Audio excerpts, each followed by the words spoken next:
Largo Tiberghien scendono in campo l'Audace e il Borgo Veneto per la terza giornata del campionato promozione Veneto Girone A.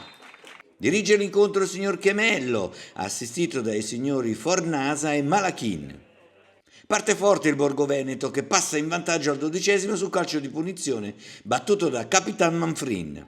La palla intrabassa in area e spiazza i difensori. Canevarolo è il più lesto e piazza la palla in rete, 1-0.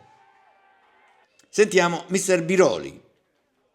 Un risultato positivo, però quanta sofferenza, all'inizio c'è stato quel gol che vi ha un po' spiazzato e vi ha fatto giocare un po' con troppa frenesia.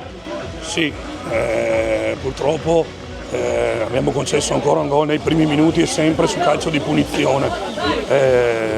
Dobbiamo essere più attenti perché sono due falli che non dobbiamo commettere, quelli soprattutto contro squadre con giocatori forti come quelli di oggi, perché oggi loro il primo tempo ha fatto un gran primo tempo, infatti hanno meritato il vantaggio e hanno avuto qualche occasione anche per raddoppiare, perché sono una gran squadra, giocano anche un bel calcio secondo me e questo ha favorito anche lo spettacolo da fuori. Secondo me tanti si sono divertiti oggi, perché trovare due squadre che giocano a viso aperto ci guadagna solo che il calcio in generale, secondo me, e tutti quelli che sono fuori. La sento senza voce, si è sgolato come un dannato per cercare di rimettere in sesto quelle che erano le geometrie che lei aveva preparato durante la settimana. Sì, sono sgolato oggi perché noi siamo giovani, certe volte serve una voce da fuori per tenere l'attenzione alta, però hanno fatto una grande partita, soprattutto nel secondo tempo.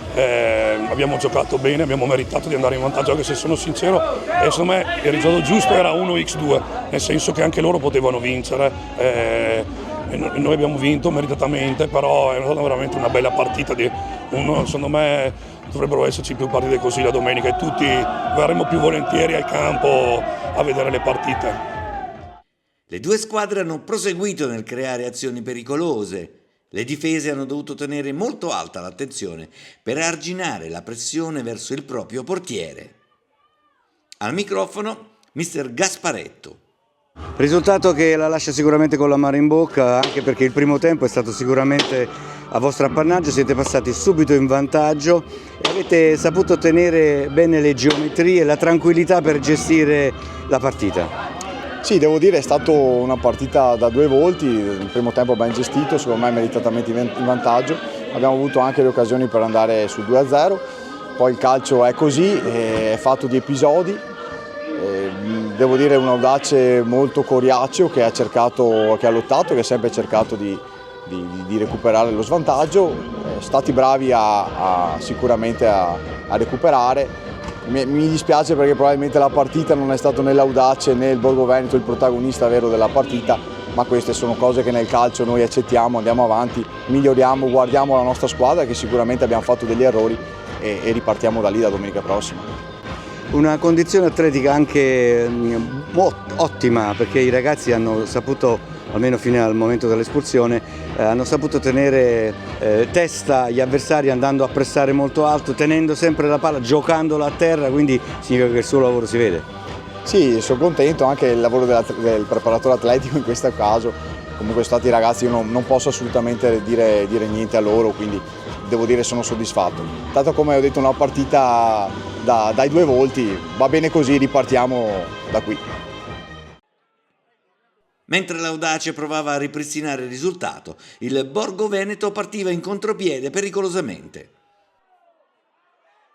Tenacemente la squadra di casa ci prova a testa bassa e raggiunge il pareggio al 27°.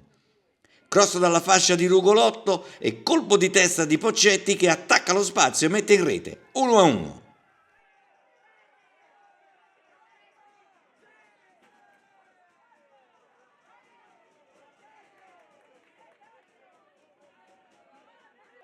Sulle ali dell'entusiasmo l'Audace ci prova con Brizzi lanciato in contropiede. Pur in inferiorità numerica, il Borgo Veneto cerca di riportarsi avanti, ma Grego vede Brizzi pronto allo scatto e lo serve in profondità. L'attaccante giunto davanti al portiere mantiene la freddezza di piazzare la sfera nella porta e sugli spalti l'entusiasmo è alle stelle.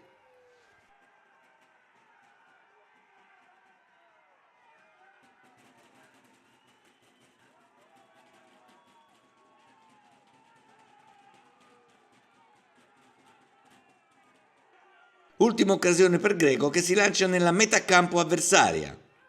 Finta e tiro che trova attento Dardengo. Sulla respinta raccoglie Pasquariello che dal limite mette la palla vicino all'incrocio dei pali. Risultato finale: Audace 2, Borgo Veneto 1.